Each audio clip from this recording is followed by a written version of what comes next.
lo quería dar hoy porque es uno de los resultados y desarrollos tecnológicos importantes que hemos nosotros participado en esta estrategia multidisciplinaria, multiinstitucional.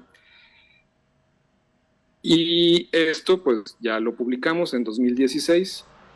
Esta molécula, este análogo de la anfotericina que mantiene las propiedades antimicóticas, pero es entre 7 y 10 veces menos tóxico.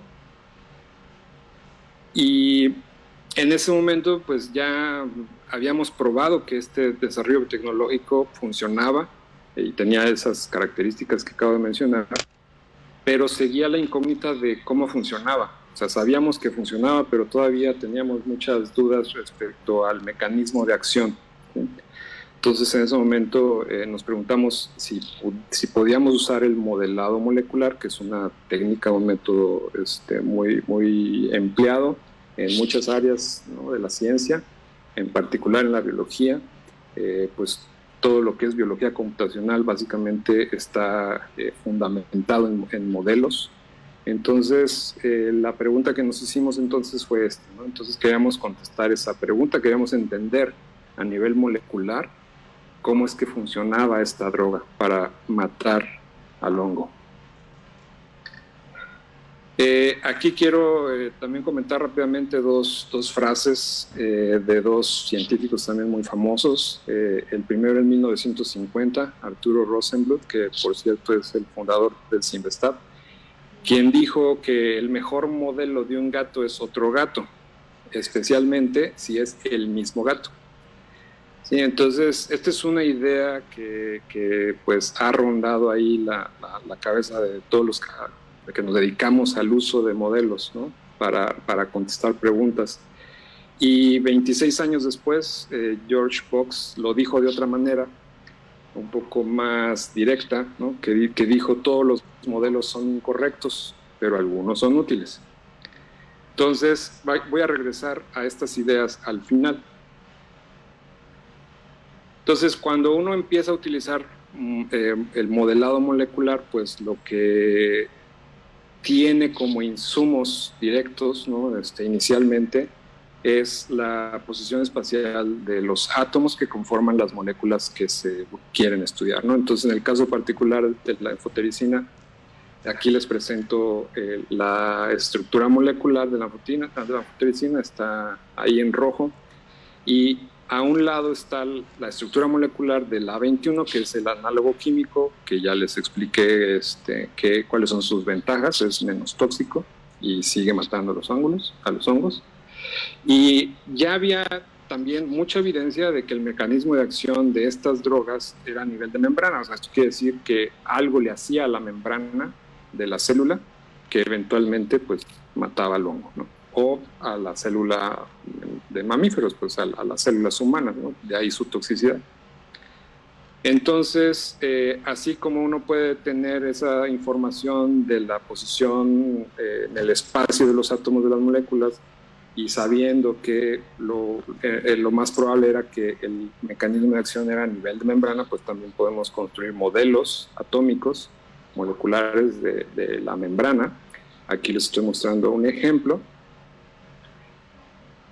Y entonces podemos combinar ambas estructuras y hacer estudios en donde podemos ya enfocarnos en las interacciones moleculares entre estos componentes. Aquí lo que les estoy mostrando es resultados de una técnica, una metodología que se llama dinámica molecular, que lo que hace es justo estudiar cuál es el comportamiento de estas interacciones intermoleculares en función del tiempo. Entonces, en la figura que les estoy presentando de izquierda a derecha es justo el paso del tiempo, en donde en el tiempo inicial, que es en el extremo izquierdo, está la membrana, y arribita, ahí lo marqué en un círculo, está una de estas drogas, ¿no? En este caso es la anfotericina, pero lo mismo hicimos para el A21. Entonces, conforme va pasando el tiempo en la simulación, a la derecha, en el panel B, podemos apreciar que después de que pasa cierto tiempo, la droga alcanza a interactuar directamente con la membrana, se absorbe en la superficie y eventualmente en el panel C se muestra un tiempo más avanzado en donde la droga ya penetró a la membrana. Entonces la vemos ahí en el centro de la membrana. Y en el panel D es un snapshot de tiempo después, en donde vemos que la droga se mantiene ahí adentro de la membrana, pero su movimiento, no es estática su posición, sino que está moviendo de forma dinámica, ¿no? Entonces, con esos resultados pudimos probar que efectivamente la droga que está en solución tiene la capacidad de interactuar con la membrana e incluso de ingresar a la membrana. Pero entonces ahí viene otra pregunta. Entonces lo que les mostré fue en términos cualitativos del comportamiento de la droga, pero entonces, ¿cómo podemos cuantificar la termodinámica de ese proceso molecular? Y además de forma acelerada, ¿no? O sea, obtener esos resultados de forma rápida.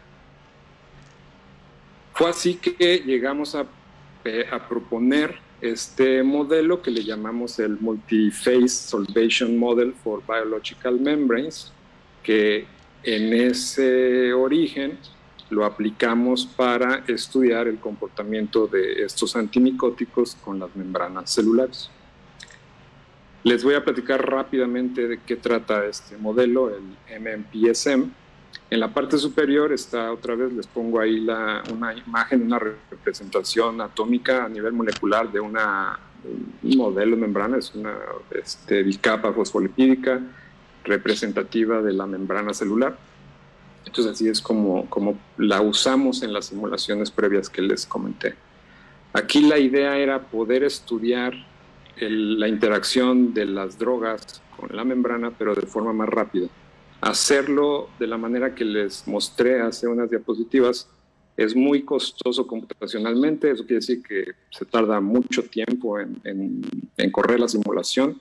Entonces, esta propuesta, una de las intenciones era poder hacer estos estudios que, además de que nos permitiera cuantificar en términos termodinámicos cuáles eran las características de la interacción de las drogas con la membrana, que también esos cálculos, estimaciones fuesen rápidas, pudiéramos hacerlos más rápido.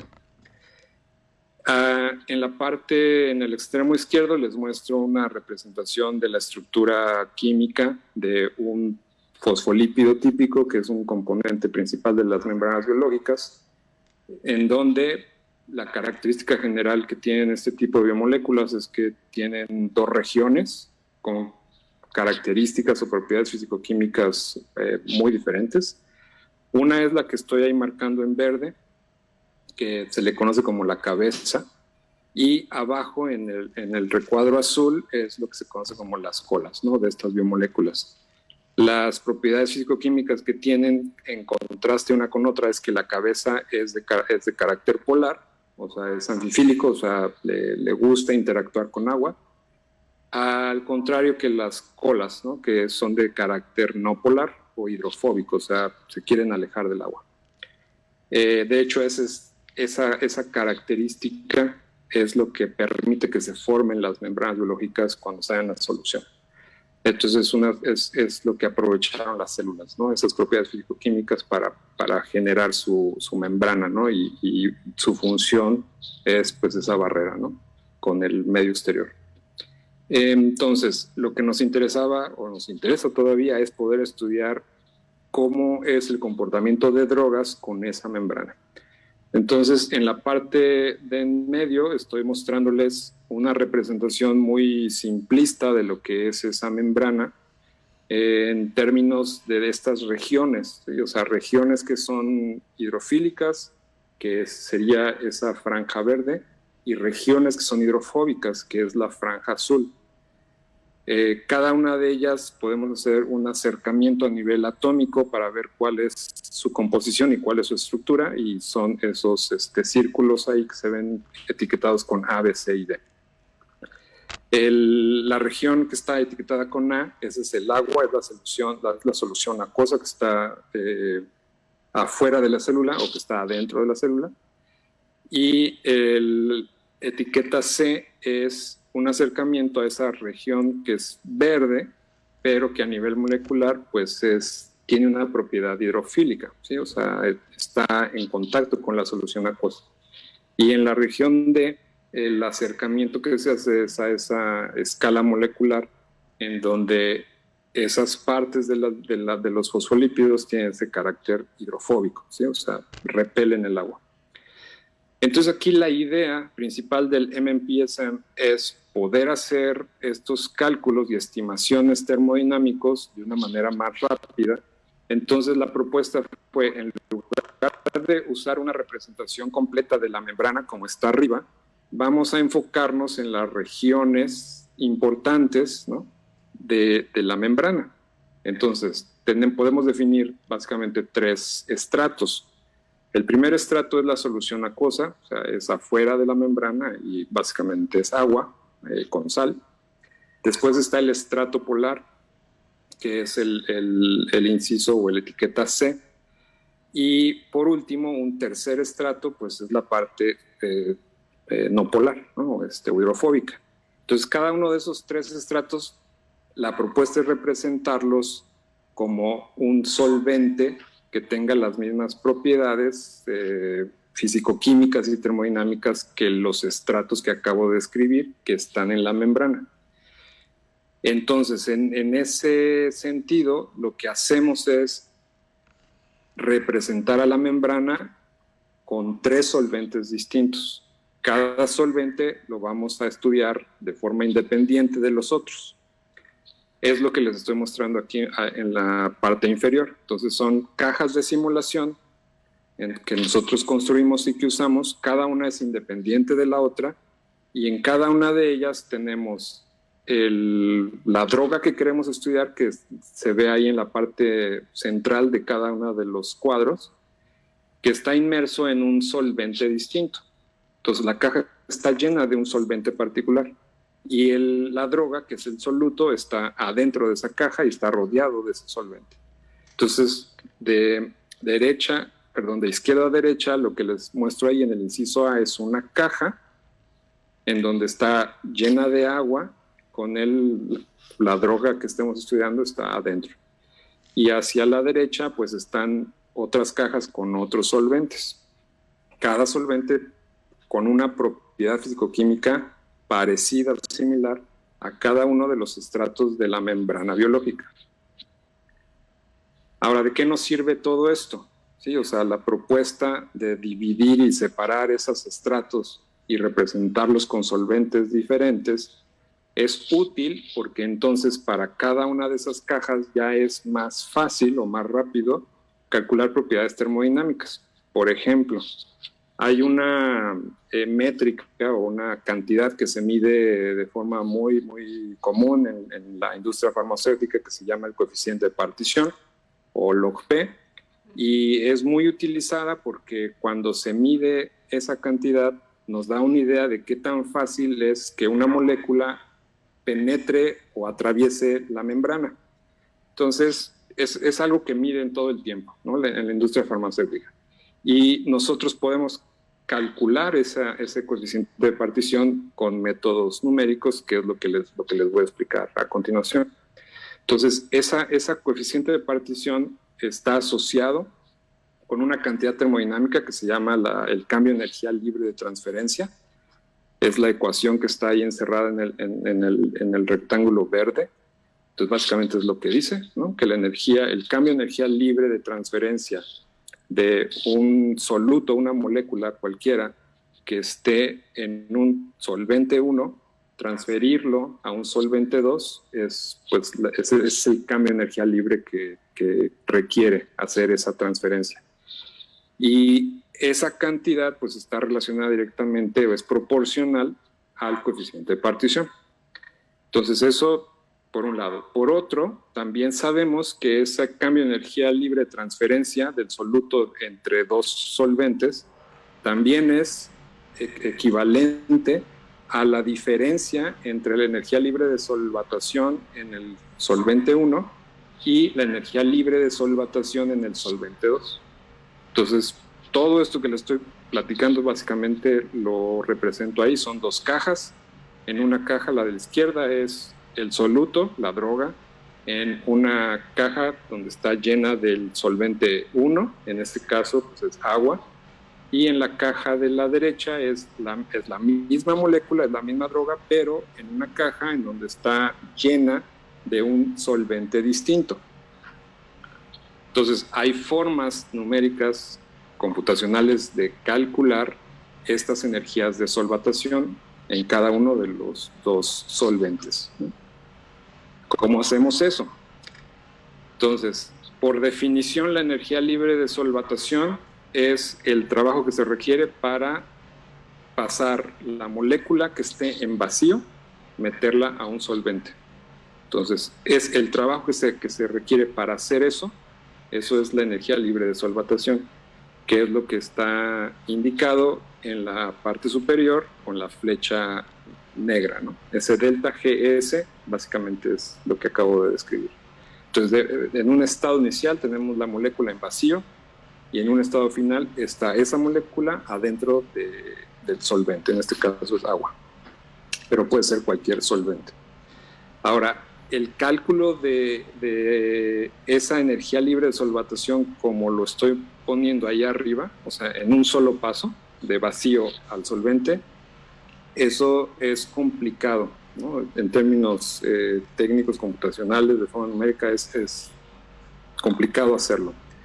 Entonces se han propuesto otras maneras de un poco darle la vuelta a eso, y entonces la que nosotros usamos es una metodología que se llama integración termodinámica, en donde utilizamos un camino alternativo. Entonces, en lugar de solvatar el soluto en un solo paso, lo hacemos en 3 pasos. Y eso involucra el desaparecer las interacciones intramoleculares e intermoleculares del soluto, que es el camino de la izquierda, ese delta G1. Y una vez que ya apagamos esas interacciones, ahora sí lo metemos a la caja con agua, que es el tramo que está abajo, de izquierda a derecha, el delta G2. Y una vez que ya está adentro, ahora prendemos las interacciones, ¿no? Que es el camino del delta G3. Entonces, por cuestiones termodinámicas, el valor del delta G2 es igual a 0. Y finalmente, entonces, la energía libre de solvatación de este soluto en ese solvente, pues es simplemente la resta del delta G1 menos el delta G3. Entonces, necesitamos hacer este cálculo de estos componentes, el delta G1, delta G3, su diferencia, entonces ya nos va a dar el valor de la energía, el cambio de energía libre de solvatación de ese soluto en ese solvente. Y bueno, entonces, una vez que ya una vez que calculamos todas estas cantidades, estas energías libres de solvatación de un soluto N en distintos solventes, entonces ya podemos, con esos valores, calcular cuál es el cambio de energía libre de transferir el soluto de un solvente a otro. Eso nos va a dar entonces el cambio de energía libre de transferencia, y con esa cantidad entonces ya podemos calcular fácilmente ese coeficiente de partición, ¿no? Entonces ahí les puse la ecuación otra vez ahí abajo a la derecha, que finalmente es lo que nos interesa, ¿no? Implementando todo este procedimiento que les acabo de describir al caso de la anfotericina y del A21, y tratando de entender cuál es el mecanismo molecular de acción de estas drogas, pudimos generar entonces evidencia científica que soporta algunas de las hipótesis que ya se habían planteado con anterioridad en términos de qué es lo que está ocurriendo a nivel de la membrana que hacen estas drogas para que la célula se muera. Entonces, no voy a entrar en detalles en eso, ahí les dejo la referencia de ese artículo, entonces si gustan también con calma lo pueden leer, está muy interesante. Y aún así teníamos entonces otra pregunta, ¿no? O sea, cuando terminamos todo ese estudio, lo publicamos, reportamos y propusimos este modelo, el MMPSM, y entonces dijimos, bueno, y aparentemente nos ayudó a explicar cosas de la anfotericina y del mecanismo de acción de esas drogas, Pero entonces, ¿será posible que lo podamos aplicar el mismo modelo a otros sistemas biológicos, a otras drogas, a otros efectos biomédicos? Y entonces así es como llegamos a este artículo, ¿sí? Que es el título de esta reunión, ¿no? Entonces, las diferencias en el efecto local de la anestesia por estos dos anestésicos, lidocaína y bupivacaína, basado en ese análisis de energía libre que les acabo de describir, utilizando este modelo de membrana. Entonces, pues ese es a grandes rasgos y de forma muy breve cuál es el contexto, cuál fue la historia, cómo fue que llegamos a este trabajo que publicamos, que se publicó el año pasado y que ustedes ya leyeron, revisaron, creo que discutieron, pero bueno, entonces aquí ya cedo la palabra para que ustedes pues intervengan también. Ok, muchas gracias, doctor. Entonces, vamos a continuar con la parte de los resultados de este artículo.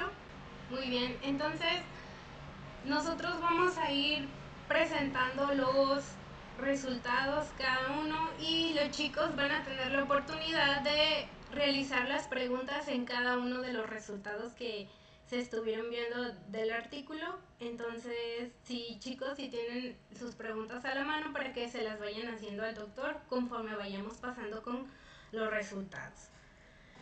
Entonces, bueno, vamos a comenzar. Como ya nos habló el doctor sobre la introducción de este artículo, en donde van a estudiar a estos dos anestésicos, a la lidocaína y a la bupivacaína, en su forma catiónica, para irlas evaluando eh, en diferentes, en diferentes solventes, que como nos lo explicó el doctor, va a tener el efecto de la membrana, de diferentes partes de la membrana. Entonces, en esta diapositiva se presentan las dos moléculas que se van a estar estudiando y bueno, que se hizo esta dinámica molecular en diferentes solventes para evaluar la diferente energía libre. Entonces, como podemos ver, aquí se ven las moléculas catiónicas y además también a este sistema se agregó un ion cloro para que el sistema fuera un sistema neutro. Y bueno, en la tabla número 1 se pueden observar diferentes propiedades químicas y moleculares de cada una de las moléculas catiónicas de la lidocaína y de la bupivacaína, en donde podemos observar que ambos tienen un pK muy básico y bueno, vemos su fórmula molecular, su peso atómico, entre otras características. Y bueno, una de las cosas que se estuvieron evaluando en este artículo fue el coeficiente de partición y la distribución del coeficiente, en donde nos va a mostrar cómo va a ir migrando cada una de estas moléculas en diferentes solventes. Aquí les mostramos en la figura número 2 los diferentes solventes que se utilizaron, comenzando con el agua en el inciso A, comenzando con el octanol en el inciso B. En el inciso C tenemos una molécula que es el 2-trimetil lasanium metil hidrógeno fosfato y en el H que es el hexadecano. Y bueno, cada uno de estos solventes fueron utilizados, como el doctor ya lo explicó, para poder hacer la dinámica de cada una de las partes de la membrana molecular. Comenzamos con la parte de la energía, que fue la que se midió para poder evaluar todo este sistema. Y bueno, antes de pasar hacia el otro resultado, no sé si alguno de los chicos tenga alguna pregunta hacia el doctor. Profesor, un gusto. Primero, muchas gracias por estar aquí con nosotros. Mi pregunta en cuanto a los modelos es, entiendo que particionaron el problema, o sea, como que lo volvieron problemas más pequeños, modelos más pequeños. ¿Y cuál fue como que el raciocinio del por qué solamente tomar la parte polar de los fosfolípidos, las las colas hidrofóbicas de los fosfolípidos, y por qué no mejor hacer como una bicapa del primer solvente y el segundo solvente, como una caja mixta. Gracias por la pregunta. Hay otras formas de hacer esto, no lo comenté en la introducción, pero el ejemplo que les mostré en donde hay, en ese caso era la anfotericina interactuando con la membrana, con el modelo de membrana, es un estudio que se realizó para esos sistemas y es una forma también muy empleada de hacer estos estudios en donde se pone explícitamente la membrana con todos sus componentes, ¿no? O sea, los fosfolípidos de algún tipo, incluso algún tipo de esterol. Si estamos hablando de membranas de mamíferos, pues sería colesterol. Entonces, en ese sentido, ese sistema o esa representación de cierta manera es más cercana. ¿Recuerdan esa frase de todos los modelos están mal, pero hay unos más útiles que otros? En ese sentido, en que un modelo, aunque esté mal, es más útil que otro, la utilidad proviene de qué te va a ayudar a contestar. Entonces, si la pregunta es, yo quiero saber cuáles los efectos de por ejemplo, no se me ocurre, ¿cuál es el efecto de la droga en la estructura de la membrana? El modelo más útil en ese caso, pues es representar la membrana completa, como se los mostré al inicio. Pero si la pregunta es, a mí me interesa saber en términos termodinámicos, cuál va a ser el comportamiento de la droga en los distintos estratos de la membrana, entonces aquel modelo ya no es tan útil. Y nuestra propuesta es, bueno, hay un modelo alternativo que va a ser más útil que el primero para contestar esta pregunta. Sí, profesor. Entonces, más que nada es el análisis termodinámico en estos dos ambientes, independientemente de cómo es la interacción con la propia membrana. Correcto, porque en este caso, desde el punto de vista, o sea, nuestro cuestionamiento para este caso es cuáles son estas variables termodinámicas que van a caracterizar una droga con respecto a otras. No estamos interesados en este caso en entender cuáles son los efectos en la estructura de la membrana. Entonces, si quitamos de esa ecuación a la estructura de la membrana, entonces no tiene ningún sentido representar a la membrana como se los mostré al inicio. Entonces, en este caso, si la pregunta es, a mí me interesa calcular cuál es la energía libre requerida para que la droga entre a la membrana, entonces bien puedo utilizar otro modelo que sea más útil para contestar esa pregunta, y el que a nosotros se nos ocurrió y el que propusimos y que implementamos fue este, ¿no? Entonces, como tú bien lo dijiste, ¿no? Al principio, partimos ese problema más complejo en pedazos más pequeños, aislados unos de otros, que nos permite representar los diferentes estratos de la membrana y hacer estos cálculos que son los que nos interesa hacer de forma más rápida. Correcto, profesor. Y bueno, también lo validaron con los datos de partición, y entonces como que se justifica todo el modelo. Exacto. Sí, esa es una parte también muy importante, que bueno que lo mencionas, porque cuando uno propone, implementa y usa modelos, uno ya sabe que está haciendo aproximaciones, ¿no? Y en ese sentido también está la frase aquella, ¿no? De que todos los modelos están mal. Están mal porque todos son aproximaciones. Entonces, uno es consciente de que está haciendo aproximaciones a la realidad y uno propone ciertos modelos, pero es también muy importante que esos modelos que uno proponga, pues también validarlos, ciertamente. Entonces, una de las cosas que también mencionamos ahí en el artículo es que razonable, confiable.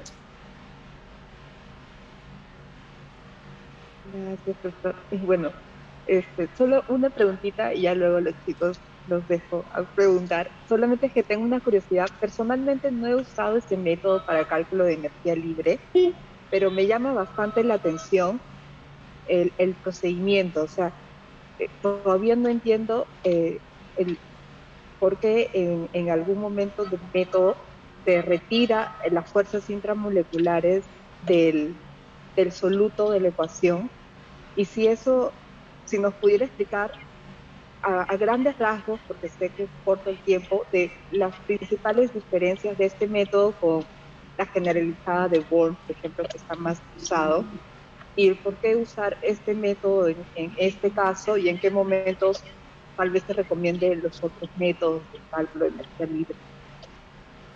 Claro, sí, con gusto. Como dices, no es la única forma de calcular estas variables termodinámicas. Hay varios métodos para hacerlo. Tú mencionaste uno. En particular, esta forma de hacer el cálculo se basa en hacer un reemplazo de lo que se tendría que hacer si uno quisiera hacer el cálculo de meter un soluto en un solvente, ¿sí? Si lo pensamos, digamos, en términos moleculares, y tenemos por un lado el soluto, la molécula en vacío, y por otro lado tenemos el bulto del solvente. Para poder meter ese soluto, esa molécula en el solvente, tienen que pasar varias cosas. Una es que en el solvente se genere un volumen vacío del tamaño y forma requerida para que ese soluto quepa ahí. Generar ese volumen, esa cavidad, eso cuesta trabajo, ¿sí? O sea, se requiere energía simplemente para hacer esa cavidad. Después se requiere otra cantidad de energía para entonces introducir el soluto ahí, ¿sí? Entonces, esos dos procesos están representados a través de este camino alternativo termodinámico. Ya sabemos, hablando en marco teórico, ya sabemos que dada que la energía libre es una variable de estado, entonces en realidad el pasar de un estado A a un estado B no depende del camino que se sigue para llegar de uno a otro, ¿sí? Entonces el camino más directo es el que está ahí marcado arriba, ¿no? Y es el que acabo de describir, ¿no? Ahorita. El tener el soluto afuera en vacío y luego tener que generar una cavidad adentro del solvente para que quepa el soluto. Entonces digamos que ese es como el camino directo. Pero hacer eso computacionalmente, o sea, abrir esa cavidad en el solvente no es trivial. Por eso es que se propone este camino alternativo, en donde se va primero, por decirlo de alguna forma, desapareciendo el solvente, el soluto, se desaparece. O sea, en términos prácticos, de lo que quiere decir eso es que se van apagando poco a poco las interacciones intramoleculares. O sea, básicamente se van desvaneciendo las cargas y los términos de Lennard-Jones, y eso entonces ya apaga las interacciones tipo Coulomb y las tipo Van der Waals. Y entonces al final de ese procedimiento te queda el soluto, la molécula, pero ya no hay interacción, o sea, ya no interacciona con nada, ni siquiera consigo misma. Por eso se le llama el ghost, ¿no?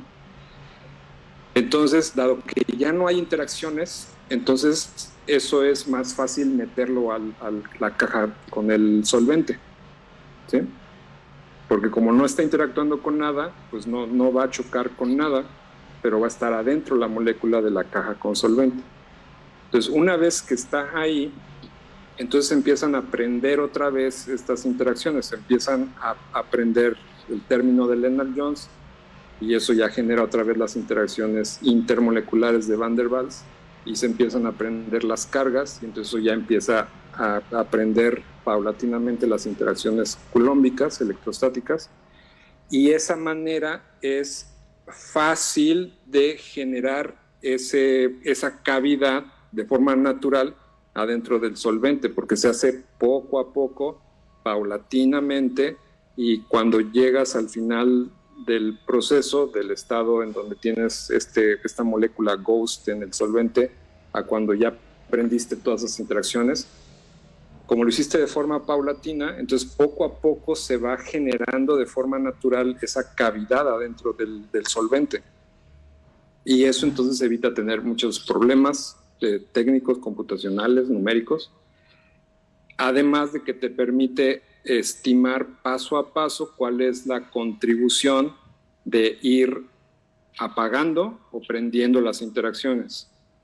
Y justo la suma de todas esas interacciones paulatinas, al final es lo que sumas, y básicamente es la integral, ¿no? O sea, integras todas esas contribuciones paulatinas de apagar o de prender, y entonces el valor de la integral o de esas dos integrales es la suma de ellas o la resta de ellas, es el valor del cambio de energía libre de solvatación. Entonces, en resumen, no es la única forma de hacerlo, hay otras alternativas. Nosotros escogimos esta. Por cómo funciona, pues ya lo describí, y pues lo implementamos y lo probamos y pues funcionó. Se nos hizo práctico, es más rápido, porque todo esto se puede programar, se puede automatizar. Y una vez que ya tienes todos los scripts, básicamente es con darle un enter y pues ya el programa, el script se encarga de hacer y de repartir todos los trabajos. Y otra ventaja es que esto también se puede hacer usando el paradigma de cómputo en paralelo, entonces también acelera mucho el resultado. Sí, hay una pregunta y dice: buenas tardes, doctor Mauricio Carrillo, una excelente conferencia. 2 consultas. ¿Qué les convenció para considerar en su trabajo de investigación los solventes hexadecano y octanol? Y la otra pregunta: ¿qué otros solventes sugiere considerar en futuras investigaciones? Muchas gracias por su respuesta. Pues muchas gracias por las preguntas, también muy buenas, muy interesantes. Entonces, la primera es cómo decidimos qué solventes usar. Ok. Como expliqué al inicio, la membrana biológica, que está formada por fosfolípidos, esa biomolécula en particular tiene esta característica anfipática, o sea que tiene una región hidrofóbica y una región hidrofílica, o sea una región polar que se conoce como la cabeza, y una región no polar que son las colas. Entonces esa característica de la molécula en términos físico-químicos de forma natural ya separa esas dos regiones, ¿no? Entonces vas a tener, y también digo, por la forma en que cuando estas moléculas, muchas de ellas se encuentran en una solución acuosa, justo el efecto hidrofóbico es lo que hace que las moléculas se estructuren de esa forma en una bicapa, ¿sí? De hecho, si no hubiera agua, o sea, si el solvente no fuese agua, no habría bicapa, no habría membrana, ¿okay? Esa es otra cosa. Digo, ese es un ejemplo de por qué el agua es tan importante para la vida, ¿no? O sea, digo, hay miles de ejemplos, ¿no? Pero en particular este es uno de ellos. Si el solvente, digamos, natural, ¿no? No fuese agua, no habría membranas, al menos no como las conocemos, ¿no? Entonces las membranas se forman a través de el efecto hidrofóbico que genera la interacción de estas moléculas anfipáticas, o sea que tienen una región polar y una región no polar con el agua. Entonces eso ya de forma natural es razonable pensar que esa región o ese estrato polar lo podamos representar con un solvente que tenga las mismas propiedades muy similares hidrofílicas.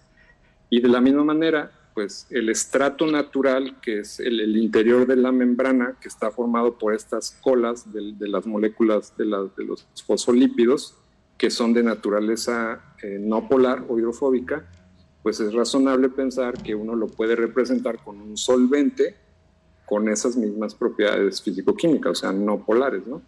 Entonces, el caso del hexadecano es una molécula que es no polar y de hecho es una muy buena representación de ese estrato central de la membrana que es de carácter no polar. Por eso escogimos el hexadecano. Ahora, ¿por qué también usamos el octanol? Bueno, ahí no lo dije explícitamente, de hecho Ana ahí puso una diapositiva en donde pone el coeficiente de partición. Ana, no sé si puedas poner esa diapositiva, por favor, porque justo eso nos ayudó nosotros a validar el modelo, y ahorita, digo, hace rato que estábamos hablando de la validación del modelo. Hay una, donde tienes el coeficiente de partición, que tienes octanol agua, esa, gracias. Bueno, les comenté que el coeficiente de partición es algo que se utiliza mucho en la industria farmacéutica porque nos da su valor, nos da una idea de qué tan fácil es que esa droga entre o salga de la membrana. La forma en que se mide experimentalmente es con un sistema similar al que nos está mostrando aquí Ana. Entonces, esta es una representación aún más simple de la membrana porque utilizan al octanol como un solvente que representa a la membrana completa. Entonces aquí ya están mezclando todo, ¿no? O sea, este es un modelo en donde mezcla el estrato polar y el estrato no polar, porque el octanol es una molécula que tiene también estas regiones polares y regiones no polares. Entonces, el octanol desde hace muchísimo tiempo es un modelo que se emplea para calcular esta variable, ¿no? Que es el coeficiente de partición. Dado que ese es el modelo que se utiliza para hacer estas mediciones experimentales del coeficiente de partición, entonces nosotros también incluimos como uno de los solventes al octanol para poder con nuestro modelo replicar o reproducir esas mediciones experimentales que se hacen con este sistema, octanol agua. Entonces básicamente cualquier valor de coeficiente de partición medido experimentalmente que ustedes encuentren, lo hicieron con este modelo, ¿sí? De octanol agua. Okay. Y creo que había otra pregunta o sí la contesté. Bueno, venía otra, ¿qué otros solventes sugiere considerar en futuras investigaciones? Ok, esa quisiera contestarla ya hacia el final, porque también tengo ahí una diapositiva preparada. Entonces, si me permites, hacia el final quiero contestar eso. Está bien, entonces continuamos con los siguientes resultados, en donde nos muestra, como estuvimos hablando, la energía libre de solvatación. Y, a ver, ok, voy a detenerme un poquito porque tienen otra pregunta de lo pasado.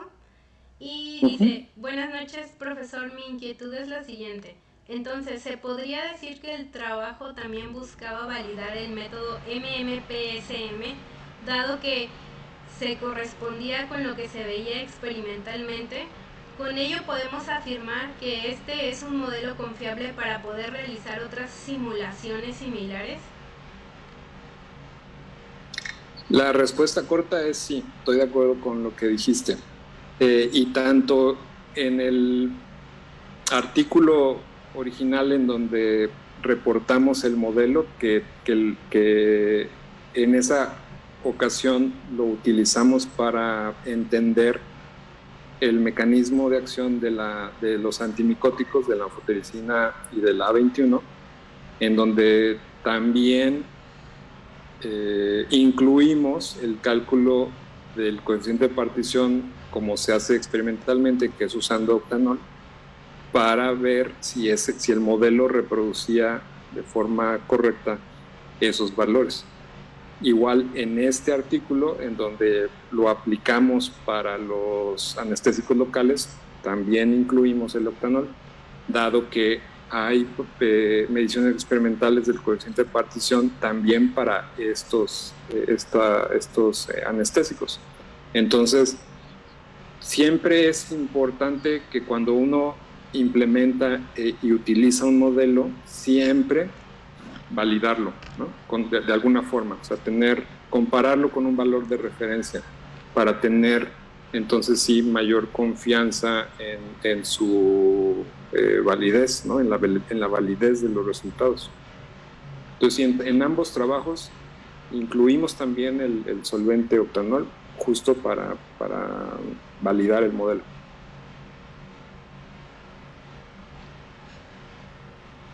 Ok. Bueno, entonces continuamos con los resultados. Entonces nos quedamos en la tabla 2, en donde se presenta la energía libre de solvatación de cada una de las moléculas catiónicas de los anestésicos en cada uno de los solventes, que es el agua, el octanol, el hexadecano y en el PC. Como el doctor bien nos mencionó, en la siguiente tabla nos presentan la energía libre de transferencia, que va dirigida hacia el solvente 1, al solvente 2 y el coeficiente de partición como log-P, utilizando el método MMPSM.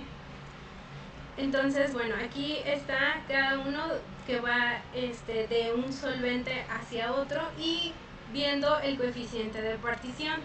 Entonces, en este último resultado, no sé si tengan alguna pregunta.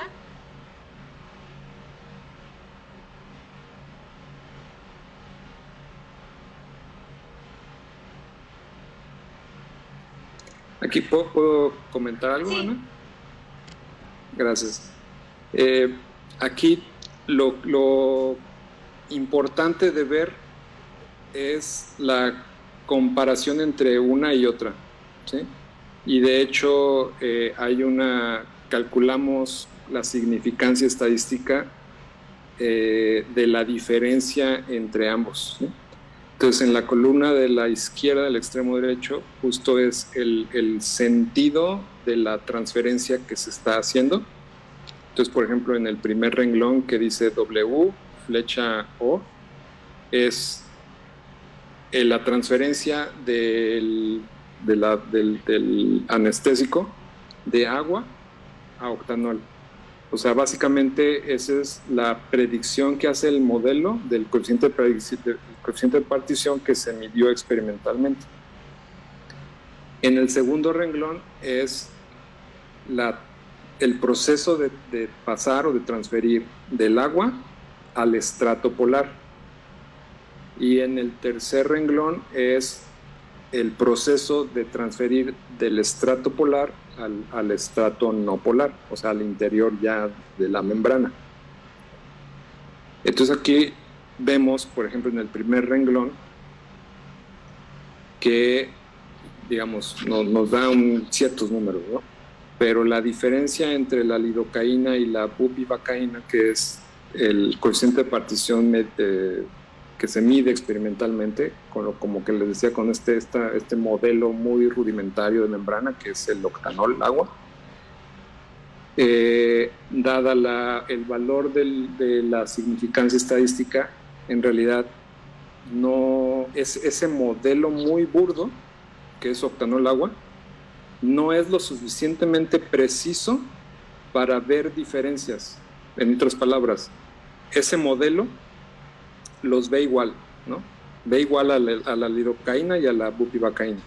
Básicamente el modelo no tiene la resolución suficiente para distinguir uno y otro, ¿sí? Y eso es lo que también experimentalmente pasa, ¿no? Entonces, por eso es muy utilizado, es un modelo, sí es muy utilizado, pero pues hay otros modelos más útiles, ¿no? Por ejemplo, el que nosotros proponemos, en donde en lugar de usar una sola fase, como lo propone el uso del octanol agua, nosotros empleamos 3 fases, que es agua, el estrato polar y el estrato no polar. Cuando lo hacemos así, usamos un modelo más refinado, entonces las diferencias que encontramos entre ambos anestésicos sí son significativas, porque ahí el valor del p-value, que es la columna del extremo derecho, nos da con un 99% de confianza que las diferencias que predice nuestro modelo son reales. Entonces, justo esta tabla es una de las cosas que indica, ¿no? En términos de comparar 2 modelos. En el abstract hacen una distinción entre cómo la lidocaína actúa de una manera más rápida comparado a la bupivacaína, que es más lenta, pero mejor dicho que es menos rápida, pero mayor tiempo, ¿no? Esta información está representada en esta tabla con respecto a, por ejemplo, el logaritmo del coeficiente de partición. Eso más o menos había entendido un poco, pero quisiera que usted lo explique con más detalle porque era lo que a mí me daba bastante curiosidad, porque claro, o sea, no hay... El experimento se basa en esto, pero básicamente sería la interpretación de estos resultados, lo cual me puede decir que la lidocaína es mucho, el efecto de cómo pasa la membrana es más rápido. Pero quisiera que quizás nos pueda, o me pudiera explicar un poquito más eso, si en esta tabla está afirmando esto de lo que está en el abstract. Claro, sí. Porque básicamente lo que está en el abstract y en la discusión, ¿no? Y en la conclusión, pues parte de interpretar esta tabla. Justo estos son como los resultados más interesantes, ¿no? del trabajo. Y yo me enfocaría en los valores de la energía libre de transferencia, porque esos nos ayudan a pensar qué es lo que está pasando ahí en esos procesos. Entonces, imagínense la membrana que tiene, bueno, que está hidratada, o sea, que está dentro de esta solución acuosa. Por arriba, por abajo hay agua. Está la membrana, que es una bicapa fosfolipídica, y entonces el estrato polar, que es el que está en contacto con agua, en ambas caras, y en medio, es como un sándwich, en medio está el estrato no polar, que es hidrofóbico. Para que una molécula atraviese la membrana, entonces tiene que, pensando la membrana así como la puse en alguna diapositiva, ¿no? De forma horizontal. Si la molécula está arriba en la solución acuosa, para poder atravesar la membrana, entonces primero tiene que pasar del agua, tiene que pasar al estrato polar. Y después tiene que brincar al estrato no polar. Después tiene que brincar al otro estrato polar y luego finalmente ya pasar a la solución acuosa que está abajo, ¿sí? Entonces tiene que realizar todos esos brincos o ese proceso, ¿no? De ir pasando de un estrato a otro, ¿no? Agua, polar, no polar, polar, agua.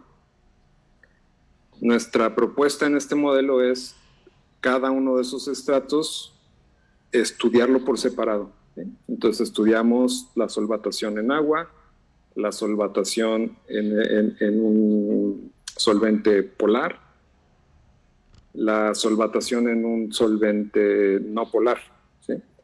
Que representa cada uno de esos estratos de la membrana. Entonces, al hacer el cálculo de energía libre en cada uno de esos solventes, podemos calcular entonces fácilmente el cambio de energía libre de transferir el soluto de un solvente a otro. Pensando que cada uno de esos solventes representa un estrato específico de la membrana, entonces uno puede empezar a imaginarse qué es lo que está pasando ahí en términos termodinámicos cuando la molécula interactúa con la membrana. Entonces el segundo renglón, que es el proceso de pasar el soluto que está en el agua y que ingrese al estrato polar, ese sería el primer paso. Y el tercer renglón sería el proceso de pasar ahora, una vez que ya está ahí en el estrato polar, que ahora pase de ahí al estrato no polar, que sería ya el interior de la membrana. Entonces son esos dos pasos. Podemos verlos, esos mismos, pero al revés. Si cambiamos el sentido de la flecha, entonces ahora es, si ya está el soluto allá dentro de la membrana en el estrato no polar, ahora para salir de ahí tiene que brincar al estrato polar. Y una vez que está en el estrato polar, ahora tiene que brincar al agua. Básicamente son los mismos pasos que ya había hecho para entrar, pero en sentido opuesto. Entonces esos dos renglones, el segundo y el tercero, resumen todo ese proceso que acabo de escribir. Entonces, cuando el sentido de las flechas está de izquierda a derecha, es cuando va a entrar a la membrana. Y simplemente cambiando el sentido de la flecha, ahora de derecha a izquierda, es cuando sale de la membrana. Nada más ahí hay que tener cuidado porque hay que cambiar también el signo de la energía libre, ¿sí? Entonces, si uno cambia el sentido de la flecha, hay que cambiar el signo, ¿no? del valor del cambio de energía libre. ¿Hasta ahí todo está bien? Sí, sí. Ok, bueno, entonces, si nos imaginamos ese proceso que ocurre con el soluto atravesando la membrana y que ya lo asociamos con las cantidades que estamos viendo en esta tabla, teniendo cuidado en el sentido de la flecha y en el signo del valor que estamos viendo ahí, entonces ya podemos, por ejemplo, compararlos, ¿no? Entonces, si comparamos la lidocaína con la bupivacaína, en el primer paso, ambas están en agua, ahora ambas entran o empiezan a entrar a la membrana y llegan al estrato polar, que aquí está representado con una X. Entonces, el agua es la W, la X es el estrato polar. La flechita, como está ahí, indicada, de izquierda a derecha, justo significa que va a ir del agua al estrato polar. Ese proceso a la lidocaína le cuesta menos 249.5 kilojoules por mol. Esa es la energía libre, o el cambio de energía libre de pasar del agua al estrato polar. En cambio, para la bupivacaína, ese cambio de energía libre de transferencia del agua al estrato polar es de menos 289.7. Debido a nuestra prueba estadística, podemos decir con un 99% de confianza que la diferencia que estamos viendo entre los dos es real. Entonces, con esa confianza podemos decir que es más probable o es más fácil que la bupivacaína pase del estrato acuoso, o sea, del agua, al estrato polar, porque es mayor el cambio de energía libre, ¿sí? O sea, es más probable. ¿Hasta ahí? ¿Todo bien? Sí. Ok. Una vez que ya están ahí en el estrato polar, ahora vemos el tercer renglón, que es el proceso de ir del estrato polar al estrato no polar. La X representa el estrato polar, la H representa el estrato no polar. Entonces, el sentido de la flecha significa que vamos a brincar, bueno, las moléculas van a brincar del estrato no polar al estrato, perdón, del estrato polar al estrato no polar, que ya es el interior hidrofóbico de la membrana. Entonces, ahí estamos viendo, en términos del cambio de energía libre de transferencia, para el caso de la lidocaína es 32.3 y para el caso de la bupivacaína es de 99.5. De manera similar al caso anterior, la prueba estadística nos dice con un 99% de confianza de que esa diferencia es real. Tomando entonces esos valores, con esa confianza, entonces podemos decir que hay una barrera energética mayor para el caso de la bupivacaína que de la lidocaína. Entonces es menos probable que la bupivacaína llegue al estrato no polar. O dicho de otra forma, es más probable que la lidocaína llegue al estrato no polar. También lo podemos decir, la lidocaína va a llegar más rápido al estrato no polar, porque la barrera energética entre pasar del estrato polar al no polar es menor para la lidocaína. Entonces va a llegar más rápido. ¿Hasta ahí? Sí. ¿Claro? Sí, justo. Ok. Entonces, ahí ya podemos entonces empezar a sacar conclusiones, ¿no? Entonces, va a ser más rápido. La lidocaína va a llegar más rápido al interior. ¿Hasta ahí estamos de acuerdo? Sí. Ok. Una vez que están adentro, ahora vamos a ver qué pasa o qué tiene que pasar para que salgan. Entonces es estos mismos renglones, pero ahora vamos a voltear la flecha. Y cuando volteemos la flecha, pues vamos a cambiar los signos, ¿no? Pero entonces, aplicamos la misma lógica, ¿no? Entonces, como las energías libres de transferencia de pasar de un solvente o de un estrato a otro, las diferencias entre las dos moléculas, dada esa significancia estadística, son reales, entonces podemos interpretar esto de la misma manera, pero hacia afuera. Entonces va a estar más tiempo la bupivacaína adentro de la membrana. Entonces, la lidocaína va a llegar más rápido, pero la bupivacaína va a estar más tiempo adentro.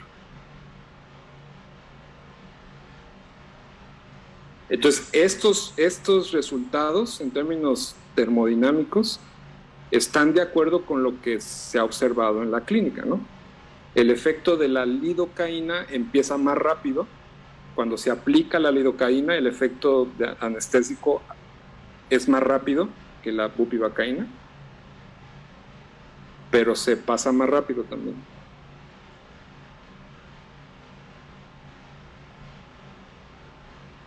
¿Sí? Sí. ¿Sí lo ven? Sí. Ok. Bueno, pues esa es la interpretación de estos resultados y insisto, pues eso está de acuerdo con lo que se observa, ¿no? en la clínica. Y esta es una probable explicación de esas diferencias, ¿no? Ya acabamos de discutir los resultados que reportamos en este artículo. Y justo una de las preguntas que habían hecho hace rato, la retomo porque es en lo que estamos trabajando, justo, ¿no? O sea, podemos continuar mejorando este modelo MMPSM. En esos dos trabajos publicados mostramos la validez del modelo porque reproduce cantidades medidas experimentalmente y pues genera evidencia que que es acorde con lo que se ha medido y con lo que se ha visto también, lo que se ha observado en términos de el comportamiento y los efectos de estas biomoléculas. Pero recordando aquella frase, ¿no?, del inicio de, pues, todos los modelos están mal y unos son más útiles que otros, ¿no? Entonces ahorita, a lo largo de esta conversación, pues he hecho algunos comentarios al respecto, ¿no?, de cuándo usar un modelo y cuándo no, pensando en que todos están mal, pero pues en algunas ocasiones, dependiendo de mi pregunta, uno va a ser más útil que otro, ¿sí?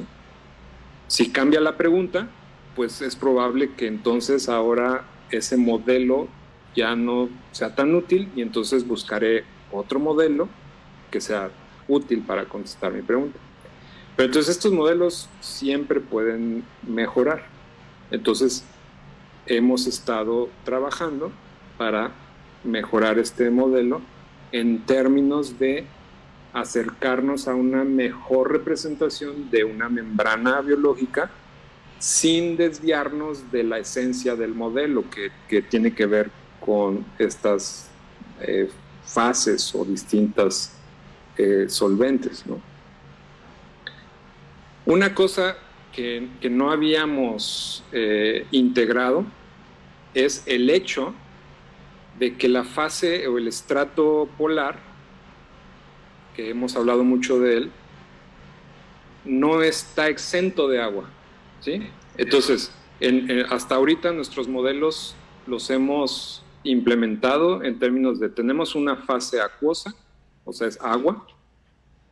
Tenemos una fase polar, entonces es un solvente polar. Y tenemos una fase no polar, ¿no?, que es el interior de la membrana, entonces tenemos un solvente no polar. Pero algo que es una realidad, que es un hecho, es que ese estrato polar que está en contacto con el agua no está exento de agua, ¿sí? Y hay evidencia tanto experimental como teórica de esto. Entonces aquí lo que les muestro es un par de ejemplos de ello. En la parte de arriba son resultados nuestros en donde hemos hecho estudios de dinámica molecular representando a la membrana como estas dos capas, una bicapa fosfolipídica. Ese es lo que le estoy mostrando ahí en ese panel A. Entonces ese prisma que se ve ahí, eso es una caja computacional, básicamente es el sistema que nosotros construimos, ¿no?, en la computadora para hacer esta dinámica molecular. Y lo que se ve así como puntitos rojos en la parte superior e inferior son las moléculas de agua. Y en la parte central está un pedazo de una bicapa fosfolipídica. En el centro, en donde está marcado ahí el 0, justo esa es la región central, que es el estrato no polar o hidrofóbico. Y hacia arriba y hacia abajo, lo que está en contacto con el agua, pues es ese estrato polar. Entonces, lo que les digo es que ese estrato polar contiene agua, una cierta cantidad de agua, ¿sí? O sea, no tiene una concentración bulto de agua, pero hay agua, ¿sí? Entonces, en la parte a la derecha, les muestro ahí una gráfica en donde les estoy mostrando con una flecha roja una de las curvas en particular. Les voy a explicar qué son esas curvas, ¿no? Entonces, lo que hicimos fue medir la densidad de masa a lo largo del eje Z de la caja computacional que está a la izquierda. Entonces, para cada componente o para cada especie molecular o atómica, calculamos cuál es la densidad de masa, ¿no?, a lo largo de ese eje. Entonces, el origen de la gráfica en 0, en el eje X, coincide con la marca de la caja computacional que está a la izquierda, en donde está marcado el 0. ¿Sí? Entonces, esos dos puntos coinciden. Entonces, regresando a la gráfica, en el eje X está representada la distancia de ese punto o de ese origen, ¿no?, del 0, justo que es el centro de la membrana. y en el eje Y es la densidad de masa. Y lo calculamos para distintas regiones de la molécula o de la especie molecular, ¿no? Aquí la que me interesa que ustedes vean es la que les estoy marcando ahí con la flecha roja. Es esa línea café. Esa línea café representa la densidad de masa del agua en función de la distancia al centro de la membrana. Entonces, fíjense cómo la densidad de masa del agua no cae abruptamente cuando empieza la membrana.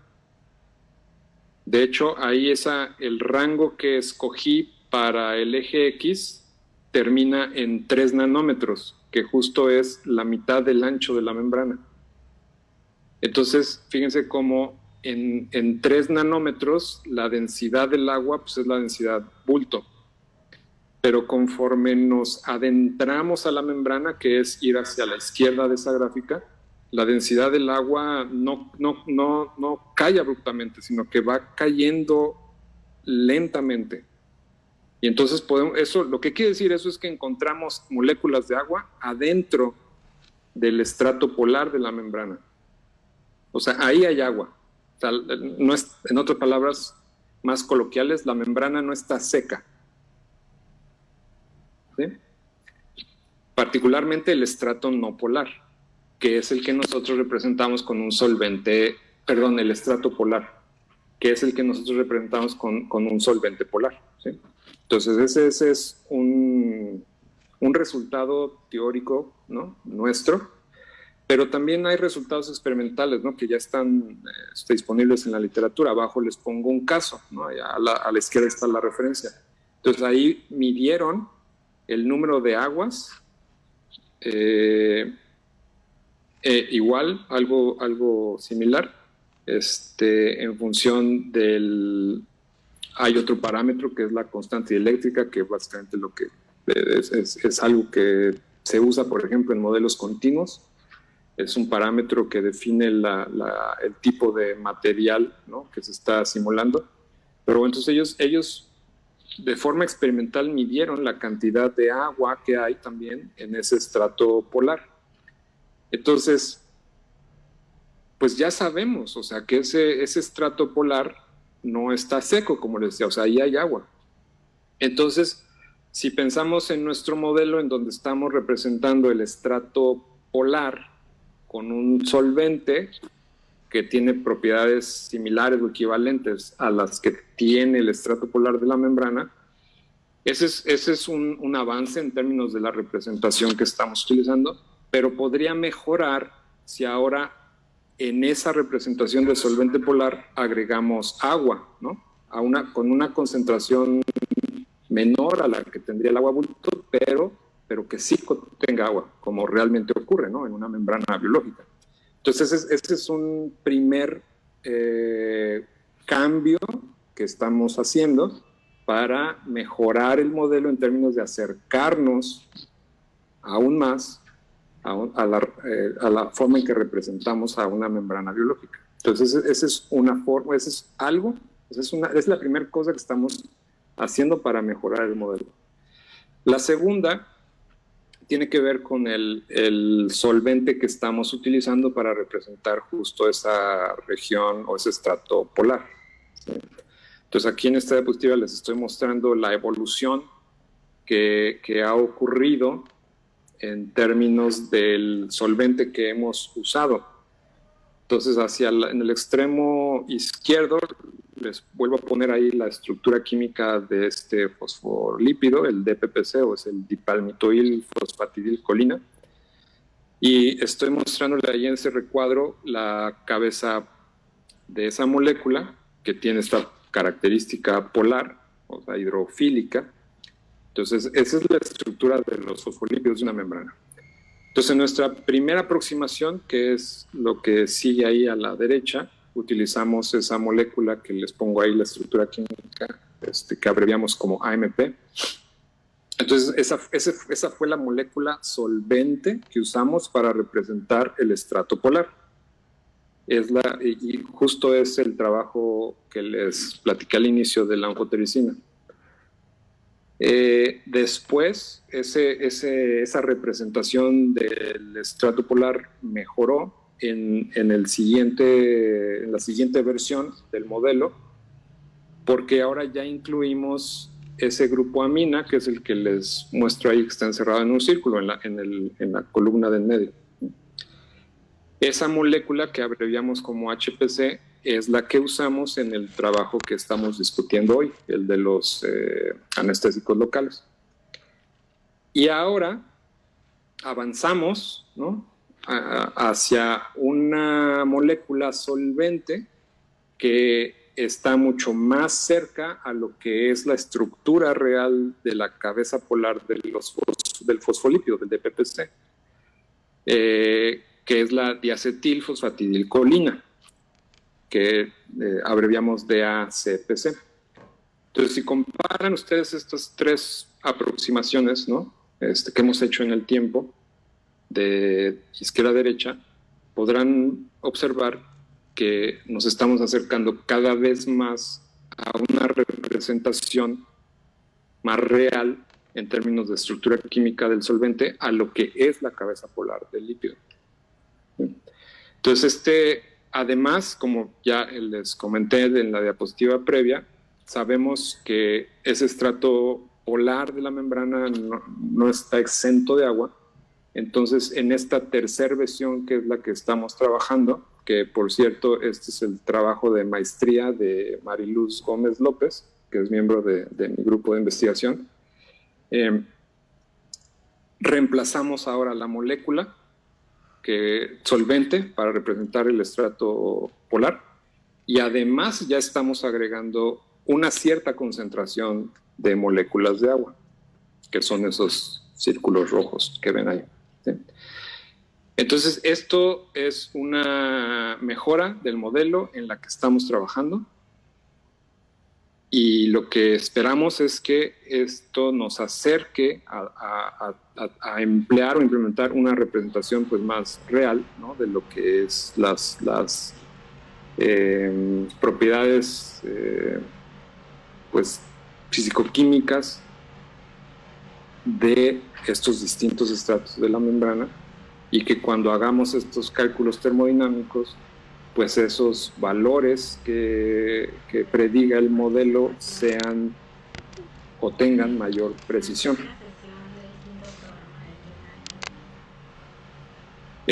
Bueno, entonces no sé si ya entraron aquí, pero tenemos una página dedicada a este modelo, al MMPSM, en donde ustedes pueden entrar y pueden descargar todos los archivos que se necesitan para implementar esta metodología. Creo que la versión que está ahí puesta, que pueden descargar, creo que es la versión 1, pero ya pronto vamos a actualizarla, ahora que tengamos los resultados de Mariluz, que ya los hayamos validado y que hayamos pues ahí optimizado los códigos y los scripts. Los vamos a poner ahí, vamos a actualizar la página, entonces para que estén ahí atentos si es que les interesa implementar esta metodología y usarla para sus propios proyectos de investigación. Lo pueden descargar ya, pero les decía, pues es la versión 1, que como ya les mencioné, aún así los resultados son buenos y permiten concluir cosas que generen este conocimiento y entendimiento respecto a estos procesos moleculares, ¿no?, que ocurren en la célula.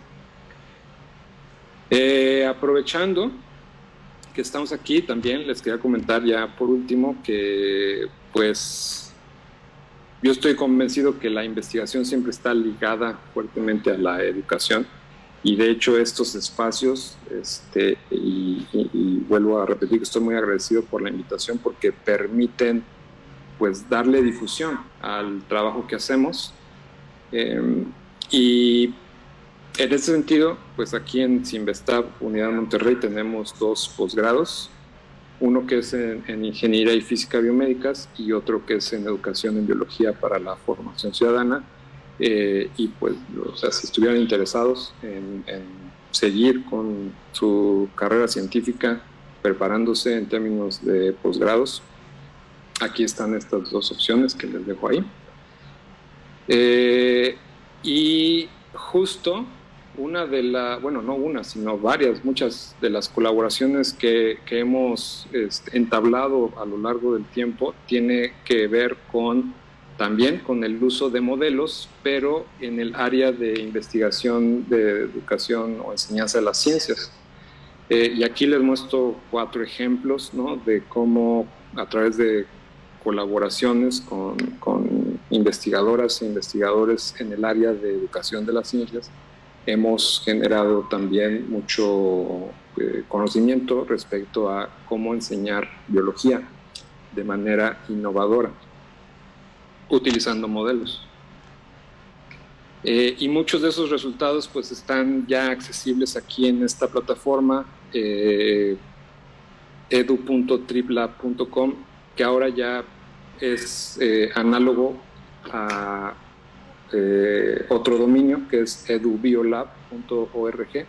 Ese ahora ya es el nombre oficial, edubiolab.org, en donde ahí la intención es poner mucho de estos productos de investigación en educación, de enseñanza de las ciencias, para disposición pues del mundo, para que se puedan también utilizar y mejorar la educación de las ciencias, en particular pues la enseñanza de la biología. Y bueno, también tengo que agradecer el financiamiento que nos han aprobado. Aquí CONACYT en México es el Consejo Nacional de Ciencia y Tecnología, pues es uno de los órganos públicos principales que financia proyectos de investigación. Y finalmente, este agradecimiento siempre lo hago porque pues todo lo que presenté hoy y todo lo que hacemos en estos 13 años ya de vida del grupo del Laboratorio de la Diversidad Biomolecular, pues es en gran medida pues a los estudiantes, a los miembros del grupo, ¿no? Entonces, pues también estoy muy agradecido a todas y todos ellos. Ya en estos 13 años pues ya son más de 30 integrantes. Y con eso termino mi presentación, agradeciéndole otra vez a Ana por la invitación, a los organizadores y pues a todos los que están aquí presentes, que se quedaron hasta ahorita escuchándonos. Sí, muchas gracias, doctor, por su presentación. Y tenemos aquí una pregunta de Juan. Dice, una consulta. ¿Cuáles fueron las motivaciones en la presente investigación y qué logros esperan obtener en sus próximas investigaciones? Muchas gracias por su respuesta. Felicidades. Gracias por las felicitaciones. Pues este trabajo en particular de los anestésicos fue a través de una colaboración con colegas de la Universidad Autónoma de Nuevo León, aquí en Monterrey, porque ellas pues ya llevaban mucho tiempo también estudiando las propiedades de estos anestésicos locales, desde un aspecto experimental. Entonces, pues nos invitaron a participar en sus proyectos para que nosotros pues contribuyéramos esta visión molecular, ¿no?, de los sistemas que ellas estaban estudiando.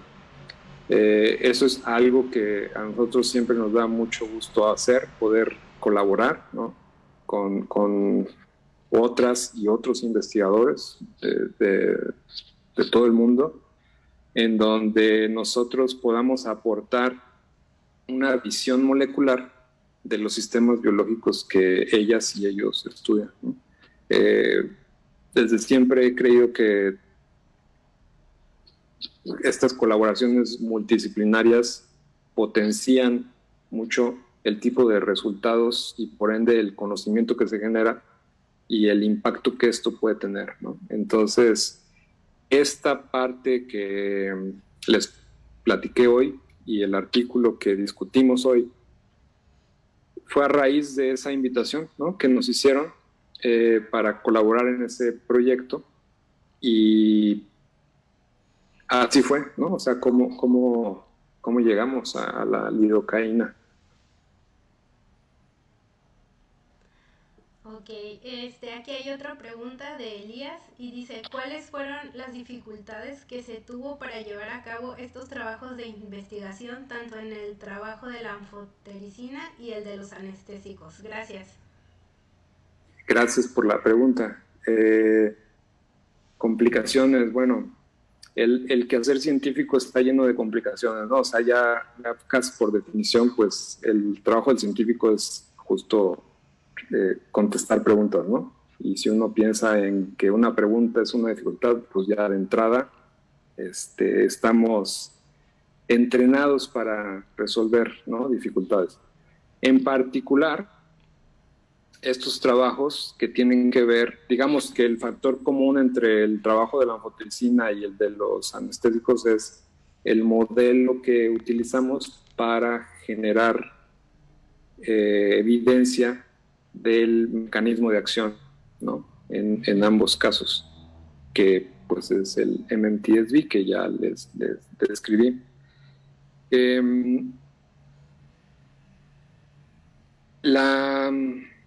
Creo yo que la parte más complicada quizá ha sido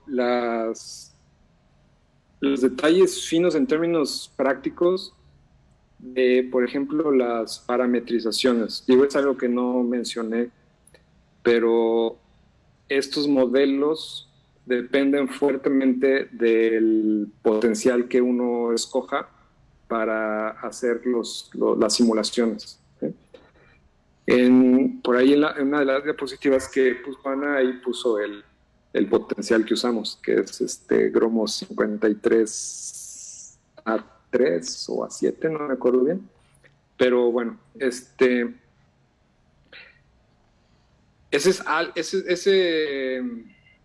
esa decisión, o sea, respecto al potencial o al campo de fuerza o al force field, o sea, digo, tiene muchos nombres eso, pero básicamente es cómo vamos a representar en nuestras simulaciones las interacciones intra e intermoleculares, ¿sí? Entonces, hay varios, si no es que muchos, propuestas ya disponibles para representar esas interacciones a nivel de simulación. Entonces nosotros escogimos uno de ellos. Estrictamente, los resultados finales no deberían de depender del potencial que uno escoja, ¿no? Cada uno de ellos tiene su propia filosofía, hace sus propias aproximaciones, y pues la parametrización que utilizan es diferente, de acuerdo a esa filosofía o a esa implementación. Entonces, como decía, estrictamente no debería el resultado final de depender del force field, pero en muchas ocasiones sí, porque hay varios factores que hay que considerar.